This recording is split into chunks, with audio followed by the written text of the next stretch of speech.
네, 안녕하세요, 목사님. 네, 안녕하세요. 네, 오늘은 예배에 대해서 알아보려고 합니다. 네. 네, 목사님, 예배란 무엇인가요?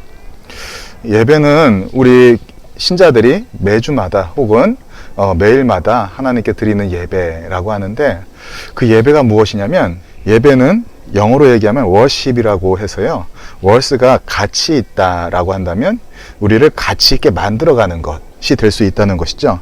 그래서 하나님과 만나며 하나님이 우리를 존귀하게 또 가치 있게 만들어 주시는 것, 또한 우리도 하나님께 신령과 진정으로 경배드리는 그 행위를 예배라고 할 수 있습니다. 그래서 예배를 통해서 하나님이 영광 받아주시게 되고요. 그리고 예배를 통해서 하나님과 더 친밀하게 가까워지는 것을 우리는 예배라고 이렇게 정의할 수 있겠네요.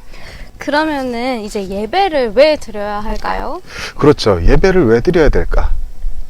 믿는 사람들은 예배를 드려야 된다. 특히 요즘같이 힘든 시절에 예배를 드리기 위해서 많은 이들이 노력을 하고 있는데, 이 예배는요, 이야기한 대로 하나님이 영광 받으시는 방법이 될 수 있어요.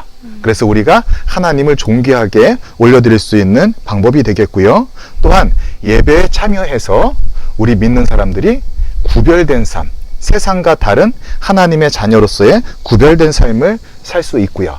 또 성경에서는요, 날마다 마음을 같이하여 성전에 모이기를 힘쓰라 라고 말씀했어요. 그래서 매일같이 모이기에 힘써야 되는 것, 그래서 성경에서 또 하나님께서 말씀하셨기 때문에 우리는 매일 모여서 하나님께 예배드리고, 그래서 예배를 통해서 날마다 새롭고, 그리고 날마다 하나님께 더 가까이 교제하며 살아가는 삶이 바로 예배를 드리는 이유가 되겠네요.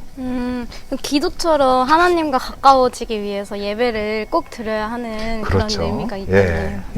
그렇다면 목사님, 예배는 어디서 드려야 하나요? 그래요. 예배를 드리는 장소가 요새는 많이 흩어져 있어요. 네. 그래도 가장 기본적으로는 우리가 상황이 여건이 허락이 된다면 하나님의 성전에 모여서, 그리고 지금은 교회에 모여서 하나님께 예배 드리는 것이 가장 중요하다라고 할 수 있을 것 같아요. 그래서 항상 성전 중심으로 모이는 것이 우선이었고, 신약 시대 때도 마찬가지로 가정에서, 그리고 성전이 없으면은 몇 명이라도 같이 모여서 같이 예배 드리는 것, 그래서 마음과 정성을 다해서 예배 드리는 것이 중요하지만 모이기에도 힘썼던 것을 우리는 볼 수 있죠.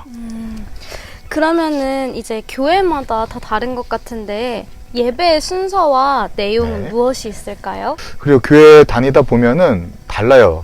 그리고 심지어는 다른 나라 가면은 뭐 미국 스타일 혹은 유럽 스타일 혹은 아랍익 또는 아프리카 이런 스타일들마다 예배가 다 다른 것 같아요.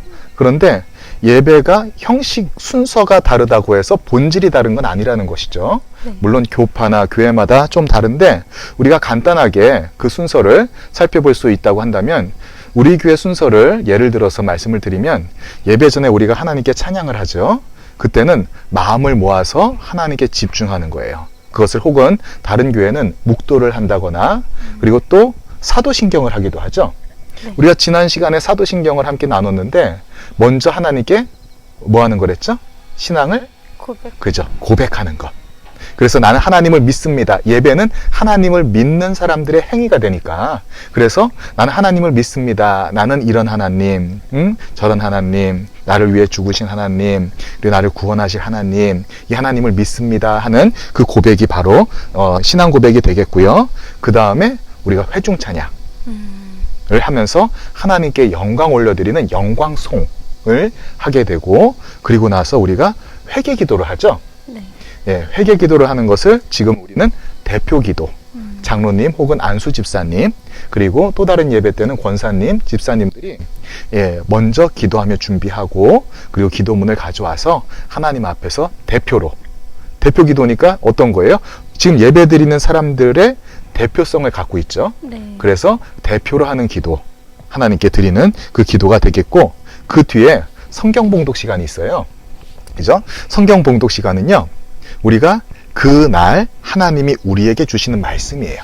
그렇다 보니까 실은 오래된 그 교단이나 이런 쪽에 보면은 이 하나님의 말씀이 선포될 때는 자리에서 일어서기도 하고, 그리고 또 어떤 이들은 성경책을 아주 귀하게 이렇게 들고 오는 모습들도 있는 걸 볼 수 있죠.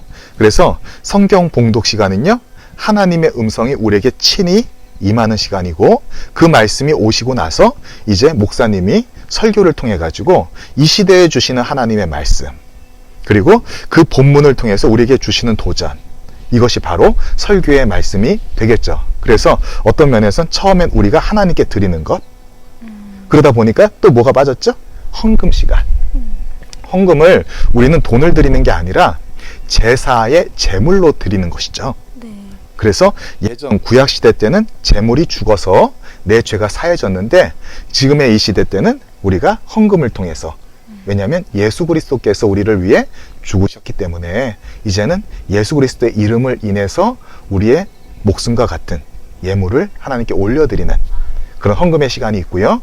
그래서 헌금을 받으시는 하나님께서 친히 축복하시는, 목사님이 헌금을 내면은 어때요? 기도를 하잖아요. 네. 그래서 축복 기도, 그리고 목회 기도라고 해서 성도들을 돌보는 하나님의 마음을 가지고 그렇게 대신 기도해 주시는 그런 시간이 될 수 있을 것 같아요. 그리고 교회 소식을 알리는데 왜 다른 이야기들을 예배 시간에 해야 될까 하겠지만, 교회는 공동체예요. 그러다 보니까 우리가 하나됨을 위해서 어떤 목표를 향해 가고, 교회 안에 어떤 일이 있고, 그리고 성도들이 어떤 일들을 하고 있는지 이것에 대해서 공유하고 또 기도할 필요가 있겠죠. 그래서 교회 소식을 함께 나누기도 하고요. 그래서 이 모든 순서가 다 끝나고 나서는 우리가 자리에서 일어나서 마지막으로 힘차게 송영이라고 해서 예배의 마지막이지만 또 어때요? 삶의 시작의 부분을 마음을 모아서 찬양으로 영광 올려드리고, 그리고 축도의 시간은 하나님의 마지막 축도. 그래서 축도는 성부와 성자와 성령의 이름으로, 그렇게 하나님의 이름으로 하나님께서 영권을 부어주신 목사님께서, 특히 담임 목사님 중심으로 우리 성도들을 축복해주는 시간이 바로 축도의 시간이 될 수 있을 것 같아요. 그런 식으로 이제 진행이 되는군요. 그러면 교회를 많이 여러 군데 보면은 예배를 다양하게 드리는데 예배의 종류가 있을까요? 예배의 종류라. 예배는 어쨌든 우리가 하나님을 만나고 하나님이 가치 있게 해주시고 영광 받으시고 이런 교제하는 시간이 될 수 있는데, 그래도 우리가 이 종류별로 좀 알아볼 필요도 있을 것 같아요. 그래서 우리가 흔히 얘기하는 대예배라고도 하는데, 주일 낮 예배죠. 그것은 선포하는 하나님의 말씀이 나가는 예배가 되겠고요.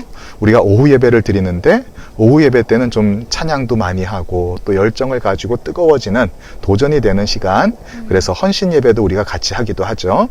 그리고 수요 예배 때는 우리가 주 중에 한 번 더 모여서 기도하는 시간, 그래서 어떤 교회는 수요 기도회라고도 해요.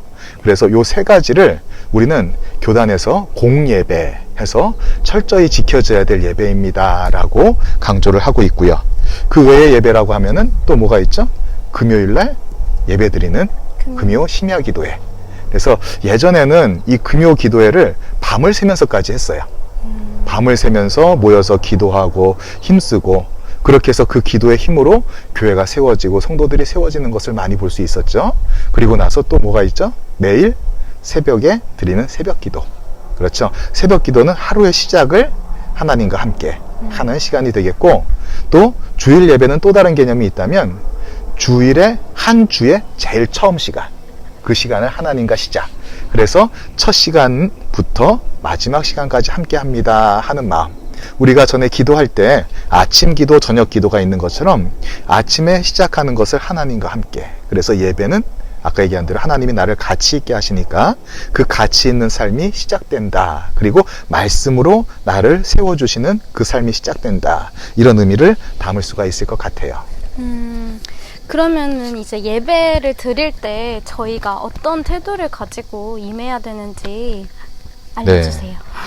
네. 예배 드리는 자세는 어떠해야 될까요? 지금 이야기한 대로 예배의 의미를 알았으니까 거기에 따라서 우리는 무엇보다 하나님을 대하니까 겸손한 자세.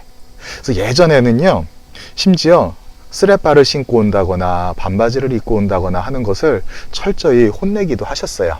네. 그것은 그 자세, 그러니까 옷이 중요한 게 아니라 자세가 흐트러져 있다라는 것이죠. 그럼 지금은 괜찮냐? 물론 괜찮을 수도 있겠지만 그것은 시대가 달라져서 괜찮아진 게 아니라, 그 사람이 반바지를 입고 있다 하더라도 하나님께 진정으로 예배 드린다면, 근데 반대로 정장을 입고 있다 하더라도 자세가 흐트러져 있다면 그것은 바람직하지 않겠죠. 그래서 우리는 겸손한 마음으로 예배를 드리는 것이 중요하다라고 할 수 있겠고요. 그리고 하나님을 간절히 바라면서 하나님을 체험하고자, 가까워지는 교제 시간이니까 하나님을 체험하고자 하고 그 하나님께 감사하는 마음을 갖는 것. 그래서 철저히 하나님이 주인공 되시고, 그리고 내가 하나님을 만나는 그런 시간. 그러다 보니까 그 뒤에는 뭐가 있습니까? 내가 죄를 고백하고 회개함을 통해 새롭게 되어지는 시간이 될 수 있겠죠. 그래서 예배는 우리가 하나님을 만나는 가장 존귀한 시간이니까 경건하고 겸손하고 하나님께 드리는 그런 자세가 중요할 것 같아요. 네. 그렇다면 이 모든 예배를 저희가 다 참석을 해야 될까요? 물론 우리가 최선을 다해서 참석하는 것이 더 중요할 것 같다는 생각이 들어요. 그래서 주일 예배, 수요 예배, 오후 예배, 또 금요 예배, 심지어는 구역 예배도 있고 또 제자 양육도 있고, 교회에 보면 여러 모임들이 많이 있는데 어떨까요? 우리가 많이 참석하면은 우리한테 더 많이 유익할 수가 있겠죠. 물론 하나님하고 내 마음을 정해서 나오는 것이 가장 우선이 될 수 있겠고요. 하나님께서 구약에 보면 뭐라고 하셨냐면, 나는 제사를 원하지 않는다. 깜짝 놀랐어요. 왜? 하나님 예배를 원하지 않으시나요? 그런데 그게 아니라 나는 상한 심령을 원한다. 그래서 하나님은 마음의 중심을 원하시고요, 마음의 예배를 원하신다는 거예요. 그리고 신약에 오니까 뭐라고 하냐면, 제사를 드리는데 형제하고 싸우고 왔다면은 제사 드리는 걸 멈추고 가서 화해하고 와라 라고 말씀하시는 거예요. 무슨 말이에요? 제사 드리는 형식보다도 우리가 삶의 예배가 중요하지 않냐, 이것을 이야기하고 있다는 것이죠. 그리고 무엇을 얘기하시냐면, 제사보다 순종이 낫다라고 말씀하셔요. 그래서 말씀에 따르는 삶, 먼저 예배는 하나님과의 약속이니까 최대한 우리가 예배를 드리기 위해 노력을 해야 될 것이고요. 그리고 그 예배 중심에 담겨진 하나님께 상한 심령을 드리고, 또 삶의 예배를 드리며 또 순종으로 하나님께 나아가는 것, 이것이 굉장히 중요할 것 같아요. 그럼 삶에서 예배를 드리면서 저희의 마음가짐은 겸손한 마음으로 항상 예배에 임해야 된다는 말씀이. 그렇죠. 우리 예은이가 이 예배 시작할 때 얼굴하고 지금하고 많이 겸손해진 것 같아요. 그런가요? 아무튼 오늘 예배에 대해서 알아보는 시간이었습니다. 네, 목사님 감사드립니다. 네, 감사합니다.